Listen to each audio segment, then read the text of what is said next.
Our next story is from Afghanistan. Earlier today, it was struck by terror once again. There were two separate attacks, both aimed at Afghan civilians. The first attack unfolded in Mazar-e-Sharif, the fourth largest city of Afghanistan, the capital of the Balkh province. The second attack unfolded in Jalalabad, the fifth largest city in Afghanistan, and the capital of the Nangarhar province. I'll start with Mazar-e-Sharif. At around 7 a.m. local time, it was hit by an explosion. A roadside bomb went off near a packed bus. It killed more than 7 people who were aboard the bus. All 7 happened to be employees of a petroleum company.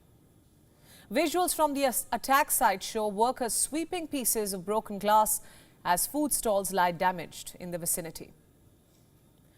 Another set of visuals show injured being rushed to a hospital. Most of them have suffered head injuries. Some are lying with shrapnel in their legs. They all happen to be employees of the Hayratan Petroleum Company. Let's now listen into their account. We were on the way to Hayratan. We don't know how it happened, but an explosion occurred inside the Bad. All are civil employees, not government employees. One of our stops was Syedabad Square. On the way, I don't know exactly what happened. I was reading the Quran on my phone. I was reading the Quran on my phone screen. And then there was a boom at Syedabad Square.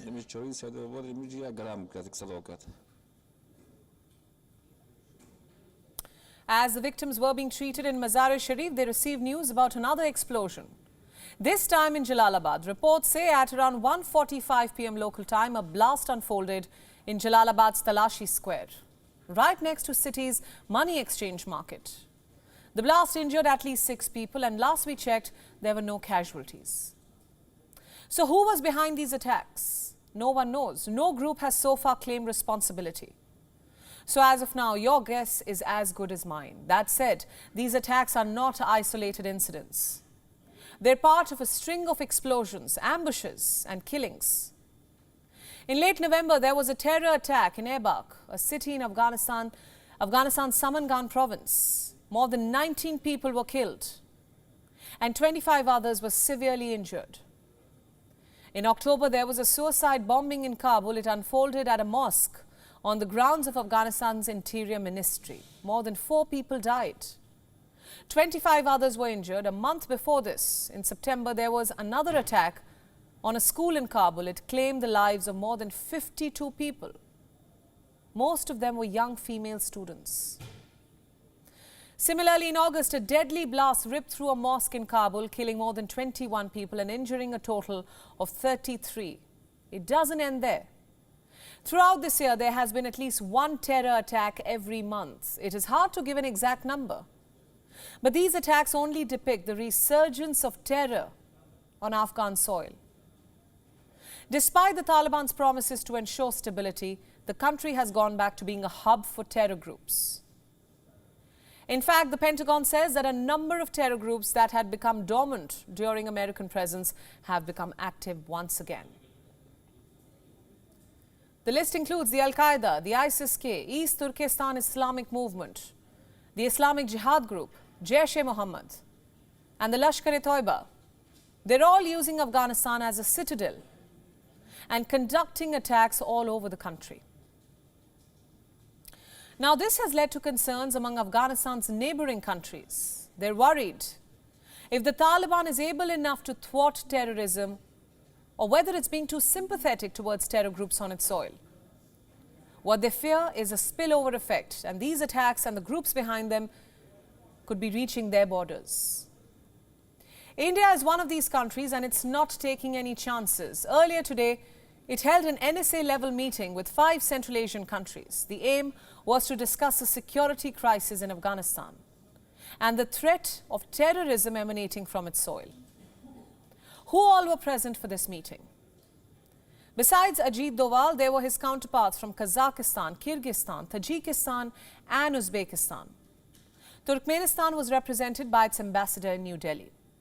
So what did these leaders discuss?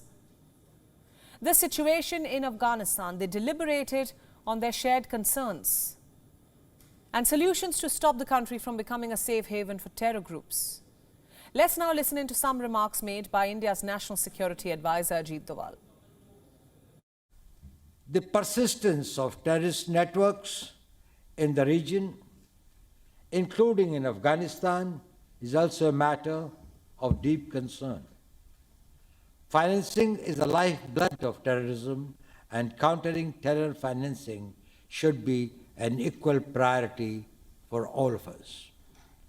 We should also call on all UN members to fulfill obligations enshrined in the relevant counter-terrorism conventions and protocols, and refrain from providing any form of support to entities or persons involved in terrorist acts.